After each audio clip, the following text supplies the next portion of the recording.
Pre-calculus unit Q, lesson 6, lines in a plane. We want to go through all again the different types of linear equations, their properties, and how you can write equations of lines. So there are really three forms of lines. There's slope-intercept y equals mx plus b, where the slope is m, the y-intercept is b.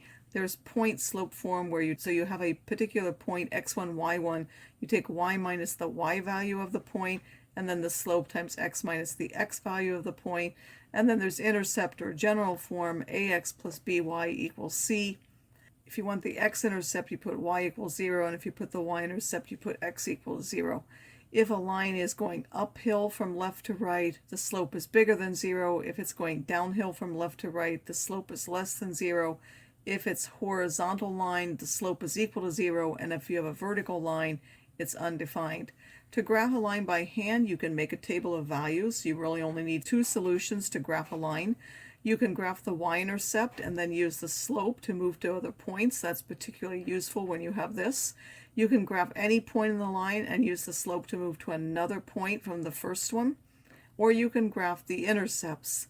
The slope, of course, is just the change in any y values over the change in the x values. It's the same anywhere along the line through any 2 points. So you take any two particular points, x1, y1, and x2, y2.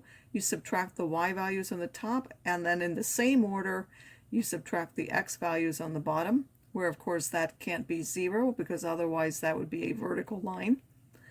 The x-intercept is the point where it crosses the x-axis. Y is equal to 0 then that. That's why it's called a 0 of the function. The y-intercept is where x equals 0. Vertical lines are x equals a, horizontal lines are y equals b, and are also called constant functions. Linear functions have a domain of all reals and a range of all reals. Exceptions to that are vertical and horizontal lines. A vertical line only has a domain of x equals to that single point that it goes through. The range, of course, is minus infinity to infinity. Horizontal lines have a range of only that single value, and then the x's are from minus infinity to infinity. If they are parallel lines have the same slope.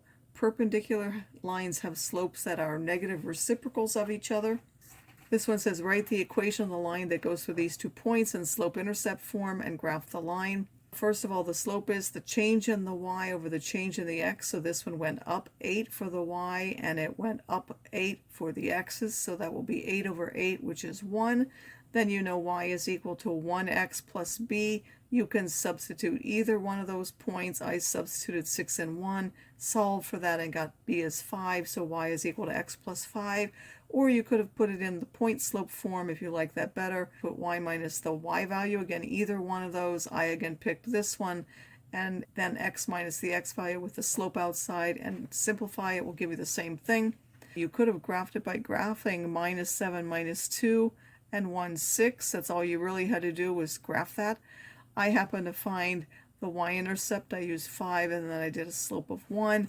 Again, there are many ways that you could have graphed that line. This one says find the slope-intercept of the form with a slope of this that goes through that line.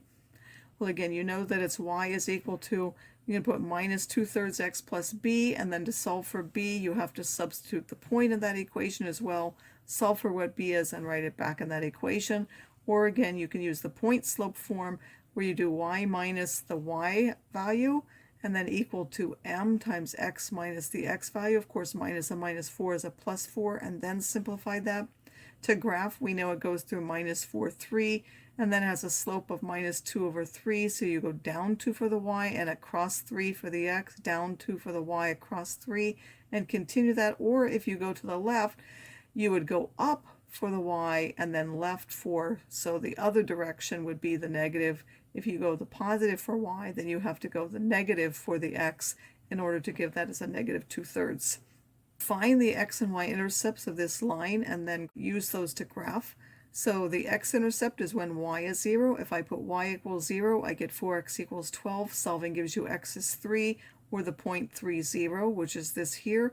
To find the y-intercept, you put x equals 0, that means this disappears from the equation. You get 3y equals 12. Solving that gives you 4, or the point 0, 4. That gives you this. So remember, you get 2 separate points. and then you can simply draw through there. That's the given line. Then if you want one parallel to that line that passes through that point and you want to graph it, well, first of all, we've already graphed this one, so we could tell that the slope is -4/3. So you could have told it from there, or you could have rewritten the original equation and got that y is equal to -4/3 x plus 4. Either way would tell you that because it's parallel, they have to have the same slope. So since this one has a slope of -4/3, this one also has to have a slope of -4/3. And then you know it goes through -2, -1, so it goes through there. So you go down 4 and across 3 again, so that has a slope of -4/3. Or you could go up 4 and left 3, up 4 and left 3, so that one direction is negative. Again, this does not cross at a nice point, so I cannot read the y-intercept from the graph. I have to use my equations, one of either methods to do that. You substitute in y equals mx plus b the slope and then the values of the point and solve for b, or y minus the y value equals m times x minus the x value, and then simplify. This one says find an equation of a line that passes through that point and is perpendicular to this line. Graph both lines. So first of all, if I want to graph this line, the y-intercept is 1, then the slope is a positive 2/5, so both of them either have to be positive directions or both negative.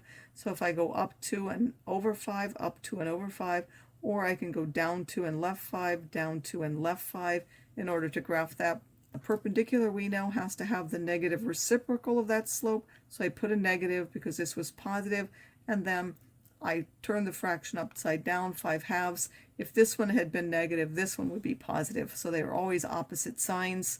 And then I know that it goes through this point, so I use y equals mx plus b, where I'm putting in the slope, and then I'm putting in this point for y and x, solving for b and getting the equation, or y minus y1 equals m times x minus x1, and then solving for that.